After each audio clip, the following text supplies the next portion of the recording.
Pneumonia ایک infection ہے جس کے لاگ ہونے کا ایک اہم سبب اسٹریپٹوکوکس نامی بیکٹیریا ہے۔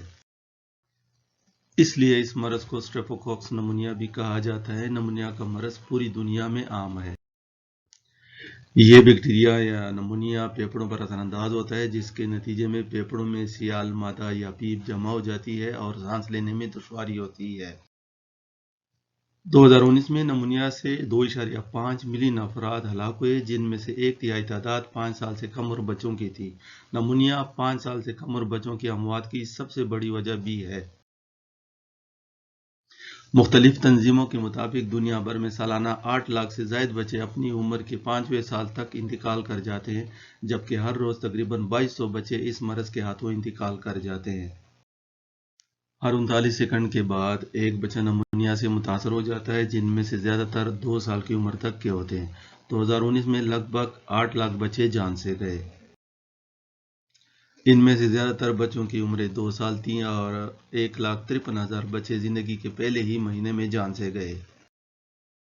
عالمی ادارہ صحت کی شائع کردہ ایک رپورٹ کے مطابق مختلف عوارض کے سبب انتقال کر جانے والے بچوں میں سے 16% نمونیا کا شکار ہوتے ہیں۔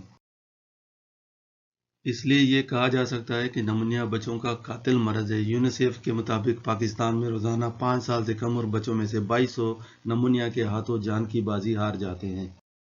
نمونیا ایک قابل علاج مرض ہے، لیکن بروقت اور درست علاج نہ ہونے کے نتیجے میں موت کا سبب بن سکتا ہے۔ اس بیماری سے لڑنے کے لیے مرض سے متعلق معلومات، علاج، معالجے تک سہل رسائی اور وسائل کی ضرورت ہے۔ یاد رکھیے، نمونیا سے تحفظ کے لیے متوازن غذا، پینے کا صاف پانی اور ویکسین مؤثر ہتھیار ہیں۔